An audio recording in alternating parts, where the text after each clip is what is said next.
warahmatullahi wabarakatuh. Salam sejahtera rekan-rekan sekalian. Jadi untuk menghindari miskomunikasi, misinterpretasi terkait penyusunan KUHP ini, maka kami akan rajin menggelar konvers ya Pak Dibwoto ya, penjelasan resmi langsung official terkait isu-isu yang berkembang. Ada dua isu yang kami harus luruskan. Yang pertama adalah bahwa tadinya disebutkan ada yang menyebutkan kejaksaan tidak lagi berwenang melakukan penyidikan di bidang tipikor, karena pasal 6 penjelasannya, pasal 6 itu menyebutkan bahwa yang disebutkan adalah penyidik kejaksaan di bidang pelanggaran HAM berat. Nah, kami perlu luruskan bahwa tidak benar sama sekali bahwa kejaksaan tidak lagi memiliki kewenangan menyidik di tipikor ya, karena naskah yang asli yang sudah kami kirimkan kemarin adalah jelas-jelas di contohnya juga kami sebutkan seperti adalah penyidik kejaksaan di bidang tipikor dan HAM berat. Jadi kejaksaan tetap berwenang melakukan penyidikan tipikor menurut KUHP yang baru, karena memang KUHP ini nggak ngatur soal kewenangan institusi. Ya, dia hanya memberi contoh dari apa yang sudah berlaku. Kemudian pagi tadi juga saya mengingatkan teman-teman untuk menjelaskan soal pasal 77 ya di draft KUHP, di mana tercantum pasal penghinaan presiden adalah pasal yang dikecualikan ya. Pasal penghinaan presiden itu kan adanya di KUHP. Nah, itu adalah tindak pidana yang dikecualikan dari penyelesaian dengan restoratif justice.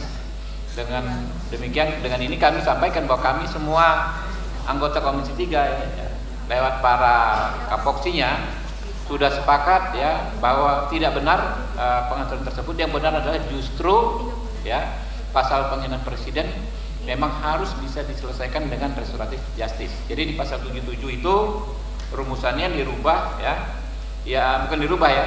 Yang benar adalah tidak ada pengecualian terhadap pasal penghinaan presiden di KUHP. Nah, itu teman-teman ya. Jadi memang perlu kita jelaskan ya. Pasal penghinaan presiden adalah variannya pasal yang mengatur tentang tindak pidana dengan cara ujaran. Nah, kalau ujaran ini kan apalagi yang disampaikan misalnya dengan spontan dan lisan, pastilah multi interpretatif. Seseorang ngomong A bisa diartikan B.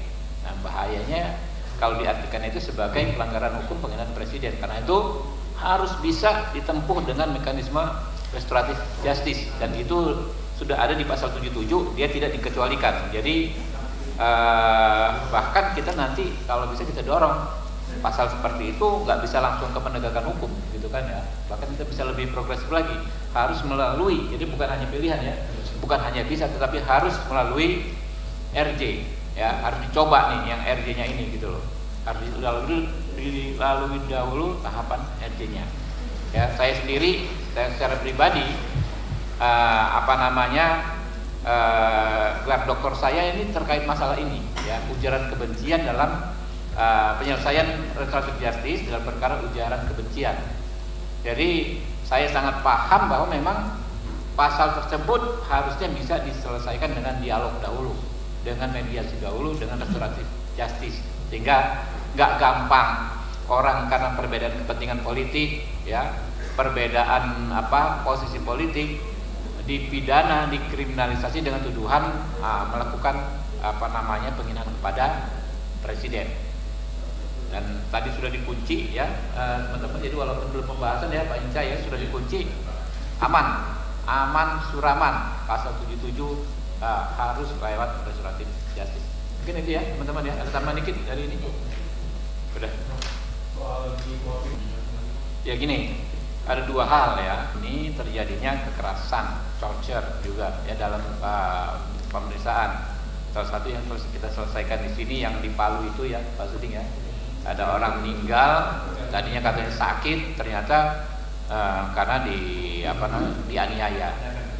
Nah, salah satu kuncinya adalah kami akan mengatur ya bahwa dalam setiap tempat pemeriksaan dan setiap tempat penahanan di ruang tahanan harus ada kamera pengawas. Ya. Kesalahan kemarin yang di Palu itu kan justru terungkapnya karena ada kamera pengawas gitu loh. Ya.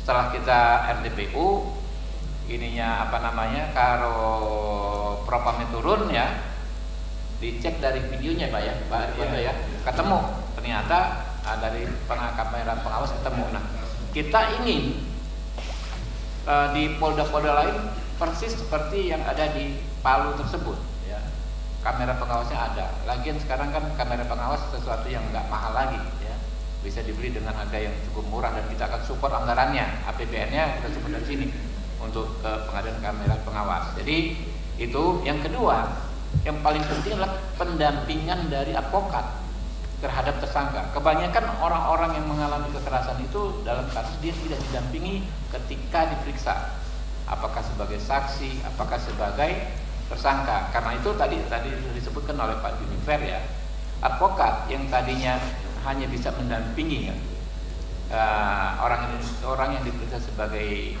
tersangka, sekarang bisa dan wajib berhak mendampingi ketika masih saksi. Udah bisa jadi nggak bisa diintimidasi lagi walaupun masih berstatus saksi ya. Inilah apa namanya titik awalnya. Kalau teman-teman ada masukan yang lebih progresif lagi, yang lebih baik lagi, yang lebih maju lagi demi penegakan HAM ya, orang-orang yang bermasalah dengan hukum, kami dengan terbuka ya.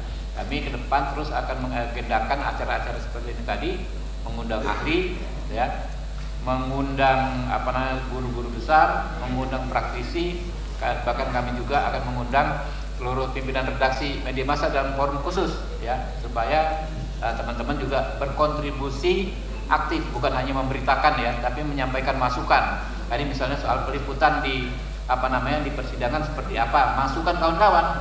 Jadi kawan-kawan nggak hanya boleh nanya, nggak hanya boleh mempersoalkan kok kayak begini, tapi dari sekarang masukan aturannya yang paling pas gimana. Karena ada masalah nih Pak Suding paham nih. Dalam pemeriksaan saksi itu kan saksi diperiksa satu-satu. Jadi jangan sampai satu saksi mempengaruhi saksi yang lain. Supaya kan kita tahu ini genuine atau enggak gitu loh. Nah, seperti apa pengaturannya gitu loh. Jangan sampai nanti saksi yang belum diperiksa mendengar di luar dia nyontek lalu dicocok-cocokin kesaksiannya. Nah, kita nggak bisa dapat, hakim nggak bisa dapat pengakuan yang genuine. Tapi kita sangat-sangat menghargai ya hak publik mendapatkan informasi dan hak wartawan untuk menyebarluaskan informasi. Ya. Seperti apa pengaturannya, teman-teman?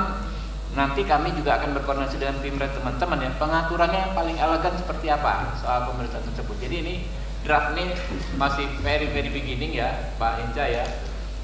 Sebetulnya kick off-nya itu waktu pembahasan. Jadi insya Allah besok ini rapor di penembusan ke Komisi 3. Rakernya ini di awal masa sidang yang akan datang. Nah, kalau di selama masa reses teman-teman ngasih masukan nggak apa-apa. Nanti mungkin Lebaran kami paling H+5 udah di Jakarta semua, kami akan kembali menggelar acara-acara seperti ini. Ada lagi teman-teman? Wassalamualaikum warahmatullahi wabarakatuh.